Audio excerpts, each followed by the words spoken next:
Hi everyone, welcome to another Flight School Friday. It's a bit of a different type of flight school today. I'm not going to go through any vassal movements, anything like that. Should be relatively short and easy, but I still think it's quite an important subject to cover, and that is gimmicks. So I just wanted to go on about the right kind of gimmicks to build your list around, recognizing when a good time to actually use them, and just making sure that you don't tunnel vision too hard on them. So I've thrown up just a couple of quick ones I already had the cards for, to be honest. This is no means an exhaustive list, but just different things that's easy to talk about.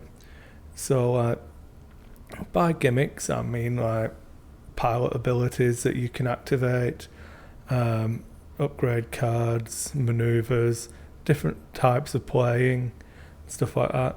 Anything that can, outside of the actual game, feels like it's a nice powerful tool that the ship adds in. So the one we're going to look at, this one here, so obviously the defender dial with the white K turn.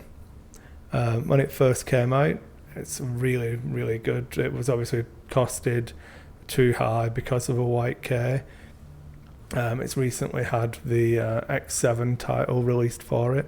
So now if you go speed 3 or above, you also add in a free evade token.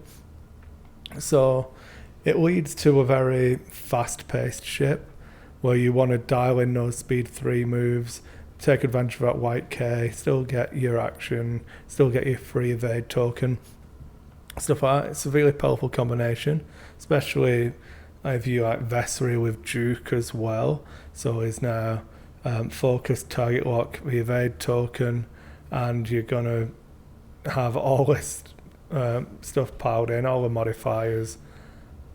But sometimes you might need to do a red one hard.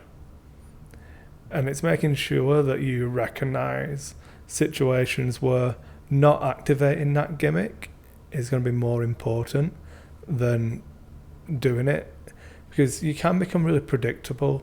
Defender's a good one because people do it all the time. You just see them 4K, 4K, 4K because it's white and you can. But sometimes breaking off with the 5 forwards and then pulling range, coming back around might be a better play. And it's making sure you don't just focus too hard. Mind Link is another one. I played a game today where a guy took a focus action to activate his Mind Link when the boost would have been the better option. If he boosts out of range, he doesn't get shot. Fair enough, his other ships don't get focus tokens for their attacks, but then his ship doesn't die. And it's that kind of trading, and if you get sucked into that gimmick, Vader's a really good one. This one, Vader actually can go both ways. Not using Vader crew can be a mistake. I see people do sometimes more often than not. A big one, in fact, along the same kind of lines as Vader, is I've seen people not shoot at Dengar and then die the next turn to Dengar's normal shot. So it didn't gain them anything. And it's one thing I used to talk about a lot in 40k Games Workshop's Warhammer 40,000. Was a unit, Terminators, really expensive elite unit that could always teleport onto battlefield. And people used to do it all the time. Oh, my Terminators are deep striking. Okay, well that's fine. That's like a quarter of your army in a 1,000-point game that starts off the table. Same with like docking the Phantom. You've got to make sure that in the specific game you're going to get the benefits from the ghost that you sacrifice by having paid for a ship but isn't going to take part in the game. You need to just know when to do a cost analysis of the situation. Is my gimmick actually worth it? And one time I'd say it's never worth it would be Sirisu.